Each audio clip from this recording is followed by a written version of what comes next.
Hello kids, my name is Miss Morsarya Devanshi. I am from Saraswati Group of Education. Today what we are going to do is we are going to begin with a new chapter. But before we do that, what we are going to do? We are going to have a quick recap of our last session. So in the last session, what did we do? We learned all about our exercise solving, right? Last session માં આપણે લોકોએ chapter number 2 ની exercise solving કરી, in which we solved match the following, filling the blanks, question answers and your worksheets of your worksheet booklet, right? એ બધી વસ્તુ આપણે લોકોએ કરેલી છે. In which we also learned and solved our doubts whichever were there regarding the chapter, right? So in my school we learned about what do we do at school, what do we learn at school, how many places are at there, and how to keep our school, right? આપણે આપણી school કેવી રાખવી જોઈએ? We should keep our school clean, right? So those were the different kind of things which we learned in the last session. Now in the today's session, what we are going to do? We are going to start a new chapter. So how do we start a new chapter?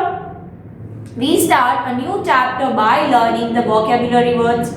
Now, why it is important to learn vocabulary words?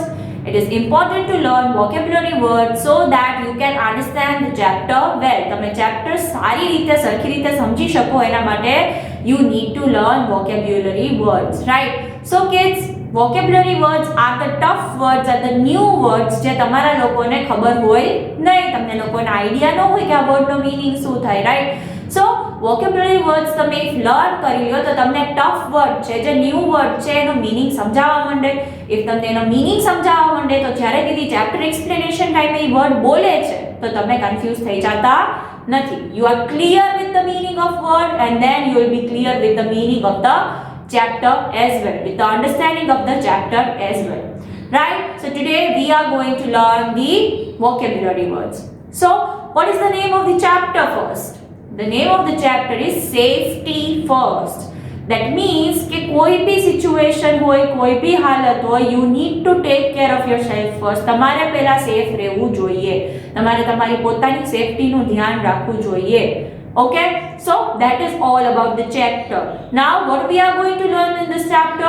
We are going to learn that we should stay safe. આપણે લોકોએ safe રહેવું જોઈએ, આપણે લોકોએ બહુ સરખી રીતે પોતાનું ધ્યાન રાખવું જોઈએ, એવી વસ્તુઓ ન કરવી જોઈએ જેનાથી આપણે સેફ ના હોય. સેફ એટલે પ્રોટેક્ટેડ રહેવું, બચીને રહેવું બધી વસ્તુઓથી, right?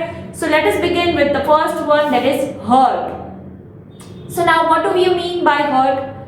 Hurt means દુઃખ થવું, કોઈ બી રીતે ફિઝિકલી ઓર મેન્ટલી પેઇન થાય ને, ઇમોશનલી કોઈ તમને ખીજાય તો તમને દુઃખ થાય તો એ તમે ઇમોશનલી હર્ટ થયા કહેવાય.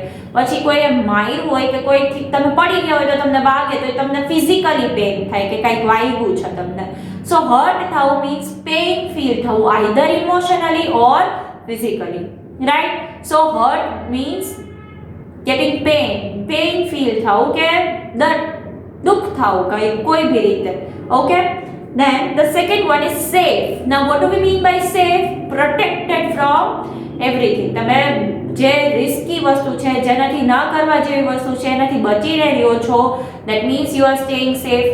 Right now it is a time where it is safer to stay at home. ઘરે રહેવું સેફ છે તો you are staying safe at your home. તો તમે ઘરમાં શું છો? સેફ છો. કઈ વસ્તુઓથી સેફ છો?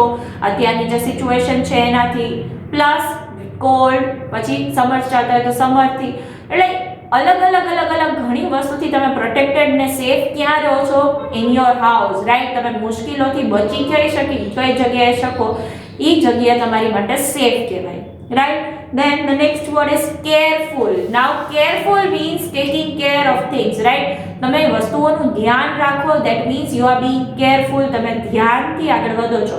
Now I'll give you an example. If you are moving out, if you are heading out of your house, તમે તમારા ઘરની બહાર જાઓ છો તો you should wear a mask. You are wearing a mask, that means you are careful. તમે care કરો છો તમારી પોતાની, કે માસ્ક પહેરો છો, હેન્ડ વોશ કરો છો, સેનિટાઈઝ કરો છો, everything you are doing to just be protected and just be safe. That means you are being very careful, right?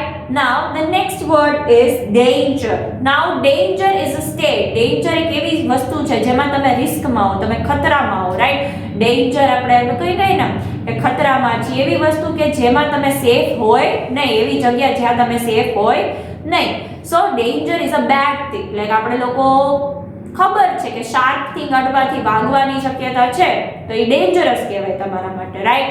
Steel તમે શાર્પ થિંગ યુઝ કરતા હોય તો એ શું કહેવાય? રિસ્ક લીધું કહેવાય. તમે રિસ્કી વસ્તુ કરો છો કે તમે એ શાર્પ થિંગ ડેન્જરસ છે તોય તમે ટચ કરો છો, right. So risky means that you are touching or doing things which are તમને ખબર છે કે that is dangerous, steel you are taking that risk so that તમે લોકોને કાંઈ બી વર્ક કરી શકો કે એવું પ્રૂફ કરી શકો, right. So that is wrong. If you are taking something which is dangerous and you know that it is not good for me, then you should not take the risk of using it. તમારે use કરવી જોઈએ નહીં. So these are different kind of words. Then let us move on to the next one. Injury. Now what do we mean by injury? Injury means કે તમને લોકોને જો physically કાંઈ વાગી ગયું હોય હાથમાં, પગમાં કે whatever place, તો એ વાગ્યું હોય એ વસ્તુને શું કહેવાય કે તમને ઇન્જરી થઈ છે. શું થઈ છે? Injury, right. Then the next one, sharp. Now what do you mean by sharp? Sharp means કે જેની edges જે હોય, જેના edges જે હોય, જે ખૂણા હોય એ એકદમ અણીદાર હોય ને તમને વાગવાની શક્યતા છે, એનાથી કંઈ કટ થઈ શકતું હોય, તો that means કે શાર્પ છે, એકદમ આપણને એનાથી વાગવાની બીક રહે છે, right. Then throw. Now તમને લોકોને મોસ્ટલી બધાને ખબર જ હશે થ્રો નો મીનિંગ શું થાય. થ્રો મીન્સ કાંઈક ફેંકવું, to toss something. Okay, so what do we need to do? We need to take care that we are not throwing garbage on the road, જેનાથી બીજા લોકોને પ્રોબ્લેમ થાય, બીજા લોકો સફર કરે. આપણે લોકોએ કચરો ક્યાં નાખવાનો છે? We are supposed to throw the garbage in the dustbin. આપણે લોકોએ ગાર્બેજ ક્યાં નાખવાનો છે? In the dustbin itself, right. You need to take care of all these different kind of things. Then slip. Now what do you mean by slip? Slip means લપટીને પડવું, right. તમે લોકો બહુ પાણી ઢોળાઈ ગયું હોય અને તમે આમ એમાં પડી જાઓ તો that means you slipped over water, right. પછી બનાના પીલ હોય તો એના પર તમારો પગ મળી તો ચીકણું હોય તો ઓબ્વિયસલી તમે લપટી જવાના છો. That means that you are slipping over the banana peel, right. So now the next word is unknown. Now unknown is a thing. Unknown is a person or a thing કે જેનાથી તમે ઓળખેલા ન હોય, કે તમે કોઈ તમારા ફેમિલી મેમ્બર્સને બધાને તમે ઓળખો જ છો, પણ કોઈ અજાણ્યું જ વ્યક્તિ છે, કોઈ બહારનું જ વ્યક્તિ છે જેને તમે કોઈ દિવસ જોયા ન હોય, કોઈ દિવસ મળ્યા ન હોય, કોઈ દિવસ એનું નામ સાંભળ્યું ન હોય, તો that person is unknown for you, કે તમે એને ઓળખતા નથી. એવી રીતે વસ્તુઓ હોય. અત્યારે આ બધા વર્ડ્સ જે છે એ તમારા માટે શું છે? અનનોન. દીદી તમને શીખડાવશે એટલે તમે શું કરશો? એને શીખશો એટલે that will be known for you. એવી જ રીતે તમારા ફેમિલી મેમ્બર્સ છે, દે આર નોન. પણ હવે એવા બહારના જ લોકો છે જેની સાથે તમે કોઈ દિવસ વાત નથી કરી, જેનું નામ તમે કોઈ દિવસ નથી સાંભળ્યું અને જે આપણે ફેમિલીમાં નથી, એ શું થશે તમારા માટે? અનનોન, ટોટલી અજાણ્યું વ્યક્તિ થશે, રાઈટ. સો અનનોન મીન્સ જેને આપણે ઓળખતા ન હોય એવી વસ્તુ ઓર એઝ એવો માણસ, right. Then oven. Oven is the thing. Oven is a machine જેનામાં તમે કેક્સ બેક કરી શકો છો, પિઝા બનાવી શકો છો, ગાર્લિક બ્રેડ બનાવી શકો છો. સો ઓવન છે એ વસ્તુ બેક કરવા માટે કામ લાગે, right. whenever you want to bake something you can do it in the oven. Then next is mixture. તો મિક્સર શું છે? એ તમે લોકોને ચટણી બનાવી હોય મમ્માને તો એ કેમાં બનાવે છે? મિક્સરમાં, રાઈટ. બીકોઝ એમાં બ્લેન્ડિંગ થાય છે. Blending means mixing of things થાય છે, ક્રશ થઈને વસ્તુ મિક્સ થાય છે એમાં. તો જ્યારે બી આપણે કોઈ બી વસ્તુ મિક્સ કરવી હોય, બ્લેન્ડ કરવી હોય તો આપણે કેમાં કરશું? એ મિક્સર, રાઈટ. ટોસ્ટર. નાવ તમે લોકો ઘણીવાર મોર્નિંગમાં મમ્મા બ્રેકફાસ્ટમાં તમને લોકોને શેકેલી બ્રેડ આપતા હશે, right. So that can be done on tava ઉપર એ વસ્તુ થાય છે. પણ હવે in foreign countries or in India itself કે લોકો બહુ બિઝી હોય છે તો વોટ ડુ ધે ડુ? ટોસ્ટરમાં બ્રેડ નાખી અને ટોસ્ટ કરવા મૂકી દે, દેન એ પોતાની મેતે જ પિંક થઈને ઉપર આવી જાય. સો ફટાફટ તમારે ખાલી બ્રેડ લઈ અને બ્રેકફાસ્ટ ખાવાનું જ રહે, રાઈટ. સો વર્કિંગ લોકો જે છે, જે ઓફિસમાં કેમ કામ કરતા હોય એને ક્વિકલી એનો ફટાફટ બ્રેકફાસ્ટ બનાવવાનું નહીં હોય તો એ લોકો આ વસ્તુ ઓપ્ટ કરે છે. તો toasters are the thing which helps you to toast bread and many things, right. Then the next one is wet. Now what do we mean by wet? Wet means covered with liquid, right? તમારા હાથ ભીના હોય કોઈ બી રીતે હોય, either with water કોઈ બી રીતે તમારા હાથ ભીના થઈ ગયા છે, or else તમારા કપડા વરસાદમાં ભીના થઈ ગયા છે, that means you are wet, right? તમારા hand છે કે legs છે કે whatever, your clothes are wet. So wet means ભીનું. Technically wet નો મતલબ શું થાય? ભીનું, right? Then the next is gas stove. So Didi has provided here a picture. I have provided a picture so you can understand the meaning of gas stove. Now gas stove means what? Gas stove is the thing જેના ઉપર તમે ખાવા પીવાનું બનાવી શકો છો, જેના ઉપર તમે લોકો you know you can cook food. તમે જેના ઉપર ખાવાનું બનાવો છો એને શું કહેવાય? gas stove કહેવાય, right? Then what is the next one? Next one is stairs. Now what do we mean by stairs? Stairs means Dadra. દીદી અહીંયા પિક્ચર આપ્યું છે જેનાથી તમને ઇઝીલી સમજાશે, બટ તમને દાદરા વર્ડથી હવે ક્વિકલી ખબર પડી જાય કે તમે દીદી કેની વાત કરે છે. Stairs means Dadra. તમે ઉપર ચડ જેનાથી કરો છો, તમે એક જગ્યાએ લાઈક એક ફ્લોર ઉપરથી બીજી ફ્લોર ઉપર જઈ શકો છો. It is because of stairs. So stairs help you to go up and down. તમને ઉપર નીચે થવામાં હેલ્પફુલ રહે છે અને easy રહે છે. Then the next is queue. Now what do we mean by queue? If I am telling stand in a proper queue, form a proper line, that means you are supposed to stand properly. તમારે એક લાઈનમાં સીધું ઊભું રહેવાનું છે, right? So લાઈનમાં સરખી રીતે ઊભું રહેવું, that means you are standing in a queue. તમે ક્યુમાં ઊભા છો. દીદી અહીંયા ફોટો આપ્યો છે જેનાથી તમને સારી રીતે બધી વસ્તુ ખબર પડી જાય, right? Preventing. Now prevent કરવું means avoid કરવું, રોકવું કાંઈ બી વસ્તુ કે I know કે હું આઈસ્ક્રીમ ખાઈશ તો મને શરદી થઈ જશે, તો I am preventing myself to eat ice cream. હું અવોઇડ કરું છું આઈસ્ક્રીમ ખાવો જેનાથી મને શરદી થાય નહીં. તો તમને ખબર હોય કે આ વસ્તુથી તમને પ્રોબ્લેમ થવાનો છે અને એ વસ્તુ તમે ના કરો, તમે એ વસ્તુ રોકો, that means you are preventing. Okay? એક કહાવત છે, prevention is better than cure. That means કે આપણે લોકો કાંઈ વસ્તુ અવોઇડ કરી એ સારું છે કે પછી દવા લેવી એના કરતાં, રાઈટ? મને ખબર છે કે મને આ વસ્તુથી પ્રોબ્લેમ થાય છે, મને આ વસ્તુ નથી સદતી, તો મારે એ વસ્તુ કરવી જોઈએ નહીં અને પછી માંદું પડવું. એના કરતાં ઇટ ઇઝ બેટર કે આપણે લોકો પહેલેથી જ ધ્યાન રાખી, પહેલેથી જ વસ્તુઓ પ્રિવેન્ટ કરી જેનાથી પછી આપણને પ્રોબ્લેમ થવાનો છે, right? Then adult. Now what do we mean by adult? Adult એટલે મોટા લોકો, લાઈક એલ્ડર હોય, તમારાથી મોટા હોય એ શું થાય? એડલ્ટ થાય. તમે અત્યારે શું છો?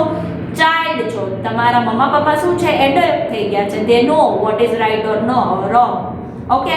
સો એડલ્ટ એટલે કે આપણાથી મોટા લોકો જે તમારી લોકોની હેલ્પ કરી શકે, તમને લોકોને ગાઈડ કરી શકે અમુક વસ્તુઓમાં. Now generally after the age of 18 years પછી તમે શું ગણાવો છો? એડલ્ટ ગણાવો છો. તો તમે તો હજી 6-7 yearsના જ છો kids, so you are not an adult, you are just a child. So આપણા પેરેન્ટ્સ જે છે એ શું કહેવાશે? એડલ્ટ કહેવાશે. દીદી શું કહેવાશે? એડલ્ટ કહેવાશે, right? Because I have passed the age of 18, right?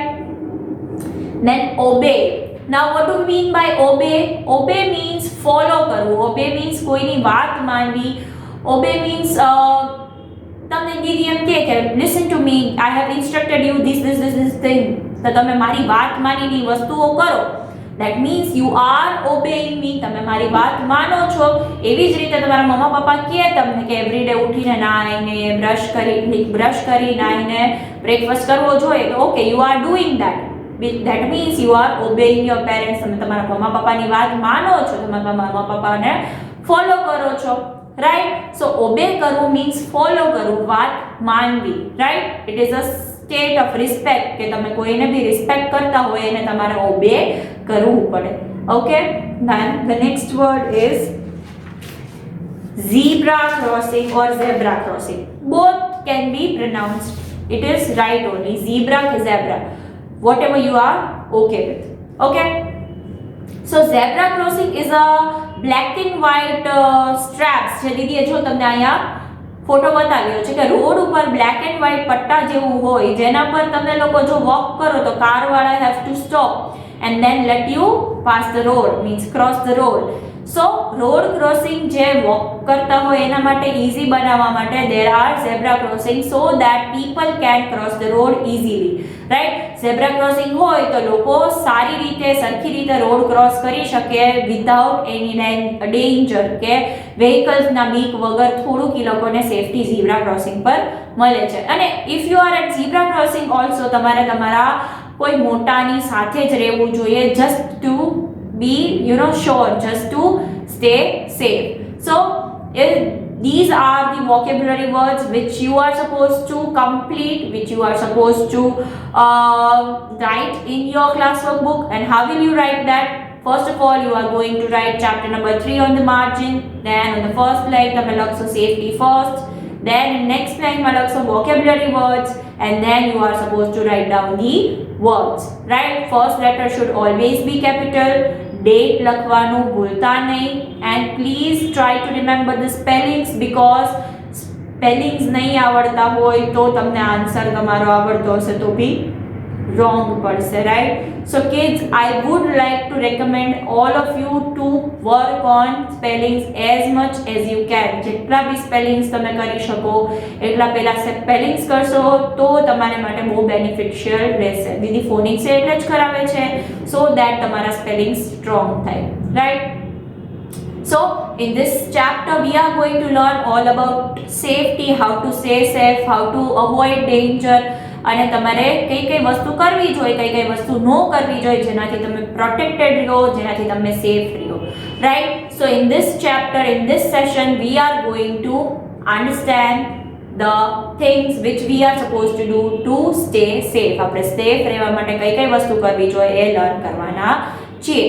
So in the next session what we are going to do, Didi is going to explain you the chapter so that તમે લોકો વધારે easily અને વધારે સરખી રીતે chapter સમજી શકો અને તમે એમાંથી learning લઈ શકો. But until that what we are going to say, we are going to say bye.